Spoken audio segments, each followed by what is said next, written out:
Avant de commencer, on va essayer de voir ce que c'est LUMO et HOMO. Donc, LUMO, c'est Lowest Unoccupied Molecular Orbital. Donc, l'orbitale moléculaire, donc la plus basse, à condition, il faut qu'elle soit pas occupée, ok, unoccupied. HOMO, ça veut dire the highest occupied molecular orbital. Donc, l'orbitale moléculaire qui se trouve tout en haut. Par contre, il faut qu'elle soit occupée. Donc, pour simplifier les choses, donc imaginons qu'on a un bâtiment. Voilà. Le bâtiment, il a 4 étages. Voilà, c'est un exemple. Et chaque étage, il y a 2 appartements. Il y a le premier appartement, du coup, il y a une famille qui habite, donc F1, F2, F3 et F4. Donc, les 2 premiers étages sont occupés. Ok ? Le premier et le deuxième. Du coup, il nous reste 3e étage et le 4e. Bon, si ici j'essaye de positionner ce qu'on appelle le HOMO, l'orbital moléculaire. Si on dit orbital moléculaire, on peut remplacer ça par étage pour mieux comprendre, ok ? Donc si j'essaye de désigner, de placer mon étage, the highest occupied, donc the highest c'est celui-là, mais il n'est pas occupé. Donc the highest occupied c'est celui-là, ok ? Celui qui est occupé. C'est celui-là. Donc ça, c'est HOMO. The lowest unoccupied. The lowest, c'est celui-là. Par contre, il est occupé. Mais celui qui n'est pas occupé est celui-là. Donc ici, j'ai LUMO. Généralement, quand on a quelque chose qui excite les électrons, ben, en fait, on va avoir le passage de HOMO à LUMO. Bon. Du coup, maintenant, on va essayer de prendre l'exemple du butadiène. Un 3 butadiène, comme ça. Combien d'électrons pi ? Bah, il y en a 1, 2, 3, 4 électrons pi. Okay ? Donc, on a 4 électrons pi. Et si on essaye de dessiner ce qu'on appelle, ici, sur une échelle, l'énergie. Donc, on sait bien que ici, basse énergie, c'est-à-dire the most stable. Donc, ça, c'est quelque chose de très stable. Et ça, c'est moins stable. Ok ? En haut, c'est moins stable.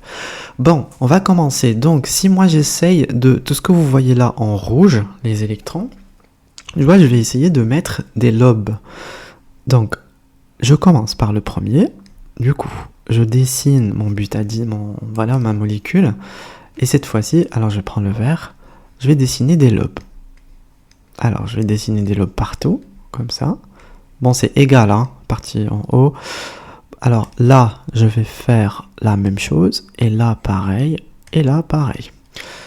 Toujours, je mets mes lobes. Voilà, rapidement. Et là pareil.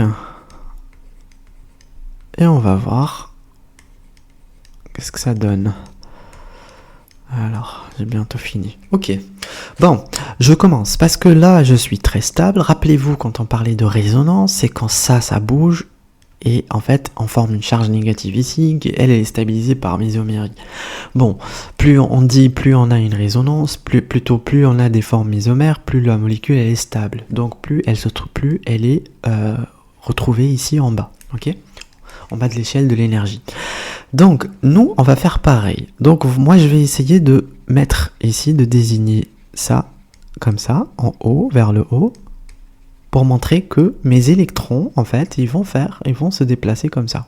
Ok ? Et donc, ça, c'est très stable. C'est pour ça qu'il a été mis ici tout en bas, en premier. Ok ? Ça, c'est mon premier étage. Mon premier, ça, c'est l'orbital. Voilà. Premier orbital. Le deuxième, comment je vais faire ? Alors, je vais mettre ici et ici, mais là, je vais mettre plutôt là et là, ok ? Donc, qu'est-ce que j'ai ? J'ai un déplacement de là à là, il y a un passage, et de là à là, ok ? Par contre, j'ai quelque chose qu'on appelle un nœud. Ici, j'ai un nœud, ok ? Bon, je vais le dessiner comme ça. Là, j'ai un nœud, un seul nœud. Donc, un seul nœud. Là, je vais faire la même chose. Donc ici, je commence par le vert en haut. Et du coup, je mettrai... Bon, je le mets ici, du coup. Comme ça, on aura un nœud. Là, je le fais de ce côté. Et là, de ce côté. Voilà. Là, plus en fait on monte, plus on a moins de délocalisation. Plus, je veux dire, on a des nœuds. Ok ? plus on augmente les nœuds, plus en fait la molécule elle est pas stable. Donc ici, je peux pas faire un passage de là à là parce que là c'est vide et là c'est rempli. Donc ici on a un nœud. Là, on peut faire un passage, ok? Donc il n'y a pas de nœud, mais là, pareil. Il n'y a pas de passage, il y a nœud. Donc ici on a 2 nœuds, ok? Donc là, à la fin, bah, je commence, je fais comme ça. Donc c'est alterné, c'est plutôt alterné. Et du coup, on a combien de nœuds? Il n'y a pas de passage entre ça et ça et ça et ça et ça. Et on en a 3 nœuds, ok? Donc ici, bah en fait, c'est moins stable, ok? Là, c'est beaucoup plus stable. Si maintenant je demande, par exemple, on me demande de désigner, de mettre où est HOMO, the highest occupied molecular orbital, et où est LUMO. Donc HOMO, c'est quoi? Ben, on va essayer de dessiner ça, les orbitales comme ça, et on va placer. On a combien d'électrons pi? Ben, on en a 4 pour le butadiène. Donc 4, comment on va faire? On va mettre un ici. Et on va mettre un deuxième ici, ok? Un troisième ici, et puis un quatrième ici. Bah du coup je peux pas. Ça c'est vide, ça reste vide. C'est comme l'histoire des étages dont on a parlé tout à l'heure. Donc ici qu'est-ce que je mets? Ça il est occupé, mais il est plus bas. Ça il est le plus haut, et il est occupé aussi. Ça c'est HOMO, voilà, ça c'est HOMO, et ça c'est LUMO, ok? Il n'est pas occupé. Vous voyez? Donc HOMO c'est plus stable que LUMO. Pourquoi? Parce qu'il se trouve en bas par rapport à LUMO. Ok? Voilà. Bon, pour continuer, du coup, on va faire peut-être la vidéo va être un peu longue, mais bon. Pour continuer, du coup, il faudra savoir. En fait, quand on fait les réactions, voilà, de Diels-Alder, on a besoin de quelque chose de riche en électrons et qui réagit avec autre chose pauvre en électrons. Ok? Bon, on va commencer par. Bon, on va pas entrer dans le détail, on va juste essayer de voir ça, parce qu'en fait, dans les autres vidéos que j'ai déjà publiées, en fait, il y en a plein d'exemples, et du coup, alors, on va prendre l'exemple de, alors, on va essayer de dessiner un diène, voilà, mon diène, et si je mets un groupement méthyle, et là, pareil, je mets un deuxième groupement méthyle, ok. Du coup, la réaction, on nous dit... Alors, juste pour vous le dire, la réaction, ici, on peut avoir soit un chauffage, soit on peut avoir, voilà, HMU, donc, lumière. Donc ici, rappelez-vous, hein, ici, pour tout ce qui est chauffage, il n'y a pas d'excitation d'électrons. Tout ce qui est HMU, bah, en fait, on va avoir une excitation des électrons. Donc des électrons, donc c'est-à-dire une excitation des électrons, c'est-à-dire celui-là, ce que vous voyez ici, en fait, le HOMO, il va passer ici, du coup. Notre HOMO sera à la place de LUMO, ok? Bon, on va voir ça en détail. Donc, on va commencer, on va prendre l'exemple de, voilà, là où il y a une excitation. Bon, comment on va faire? Ben, déjà, je vais mettre ma molécule comme ça. Méthyle. Pareil, méthyle. Ok, il y en a un vers le bas, l'autre vers le haut. Donc la réaction, on me dit HMU. Bah, je m'attends déjà à, comment on appelle ça? À quelque chose comme ça. Donc comme ça. Parce qu'il y aura quand même la délocalisation de celui-là ici. Et celui-là, il va se mettre ici pour former une charge négative, mais qui va revenir et attaquer ici, ok? Bon, on parle pas de mécanisme, et ici, on sait pas les groupements méthyle. Ça veut dire, c'est pas derrière, hein, ça veut dire je ne sais pas. Donc, je ne sais pas, est-ce que c'est devant ou derrière? C'est ça ce qu'on veut savoir, c'est ça le but de cette vidéo, en fait. Donc, qu'est-ce qu'on va faire? Devant ou derrière? Comment on va faire? Ben, en fait, pour savoir, ben, on va juste essayer de dessiner les 4 orbitales. Voilà. Et si on avait dit pour cette molécule, on a combien d'électrons pi? On a 1, 2, 3 et 4. On en a 4. Donc 4 électrons pi. 1, 2, 3 et 4. Normalement, j'ai mon HOMO ici et mon LUMO ici. Par contre, il y aura une excitation. Donc ici, mon HOMO, je l'aurai ici. Ok? Il devient là. Bon, qu'est-ce que j'allais dire? Du coup, c'est pas le but ça. le but en fait c'est de savoir. Donc bon, rappelez-vous, ça c'est homo, parce qu'il y a l'excitation. Donc c'est de savoir comment on va avoir la stéréochimie finale. On va voir comment. On va voir ça comment. Bon, je vais dire que il faut que je vous parle de ça. Rotatory. Ça c'est clockwise. C'est-à-dire, bon, rotatory, c'est-à-dire en fait les deux ils tournent dans le même sens, ok? Rotatory, c'est-à-dire par exemple j'ai quelque chose comme ça, j'ai A qui est ici et B il est ici. Si A en fait il tourne vers le bas, bah le B en fait rotatory, c'est-à-dire il va le suivre, il va suivre le chemin de A. Okay. Alors on va essayer de voir ça. Donc ici, qu'est-ce qu'on commence par faire? Rappelez-vous, symétrie. Ok, symétrie, antisymétrie, symétrie, antisymétrie.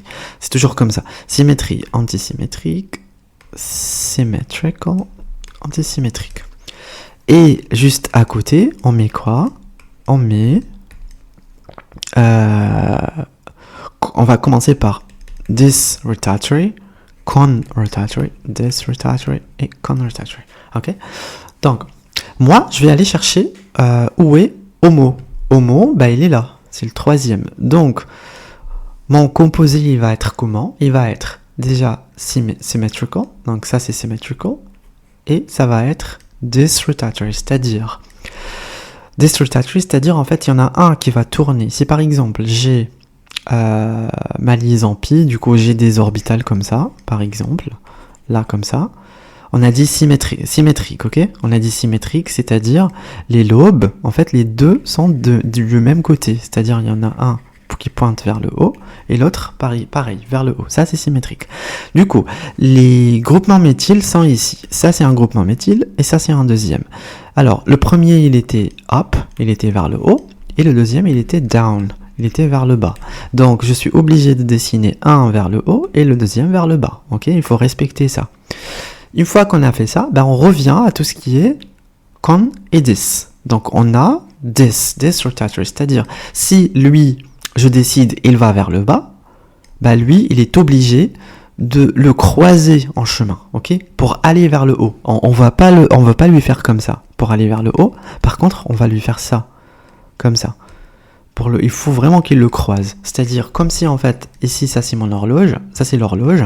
Bah du coup lui, il suit donc le sens voilà des aiguilles. Et l'autre, c'est l'inverse. Il faut vraiment qu'il vienne de ce côté. Ok. Donc on va finir par obtenir quoi? Bah c'est facile, on va obtenir. Alors je vais redessiner ça. Voilà.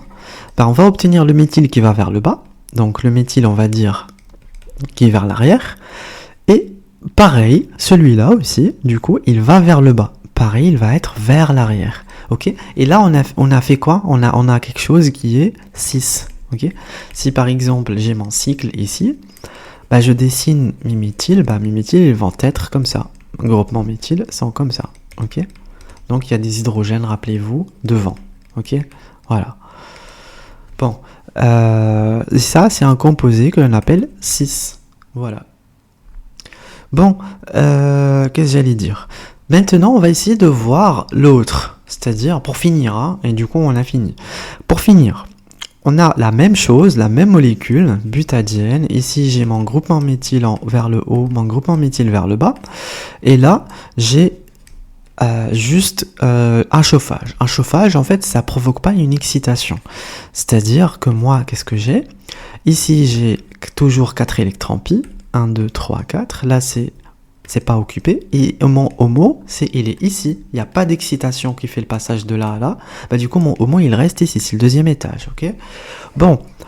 Si mon HOMO, il est ici, bah, on va commencer à compter. Donc, on va commencer toujours sim. Pourquoi je commence par sim? Parce que rappelez-vous, quand on avait vu ça, quand on a fait le diagramme là, bah, on a fait ça. Ça, c'est symétrique. Ça, c'est symétrique. Ok? Et ça, et ça commence jusqu'à arriver ici, antisymétrique. Vous voyez, ça et ça, c'est antisymétrique. Bon, on va commencer par ça du coup. Symétrique, antisymétrique, symétrique, antisymétrique. Et avec symétrique, on met this rotatory, con rotatory, this rotatory, con-rotatory. Moi, mon homo, il est où? Bah, il est le deuxième, c'est le deuxième. Donc, j'ai besoin de quelque chose de antisymétrique, con-rotatory, ok? Donc, si j'ai besoin de dessiner mes orbitales, bah, je fais comme ça. Quelque chose de antisymétrique, bah, en fait, je suis obligé de faire un comme ça vers le haut, et le deuxième vers le bas. Comme ça fait quelque chose de antisymétrique, ok? Si j'avais fait comme ça, bah ça en fait, ça c'est symétrique avec ça, ok? Ça c'est antisymétrique. Bon. Du coup, je dessine mes groupements méthyl. Toujours, il y en a un vers le haut, méthyl, et il y en a un vers le bas. Comment j'ai sorti ça? Parce qu'il y en a un ici vers le haut et l'autre vers le bas. Si celui-là, il était comme ça, bah on va dire que les deux, ils sont vers le haut, ok? Donc moi, je l'ai comme ça, en méthyle, bah du coup, c'est bon. Alors, qu'est-ce qu'il me faut? Il me faut, maintenant, passer à tout ce qui est con-rotatory, c'est-à-dire, si lui, il passe comme ça, et lui, il doit suivre son chemin, c'est-à-dire, il ne va pas devoir le croiser, il est obligé de suivre son chemin, donc il va passer comme ça. Donc, ce méthyle, il va se retrouver en bas, et celui-là, il va se retrouver en haut.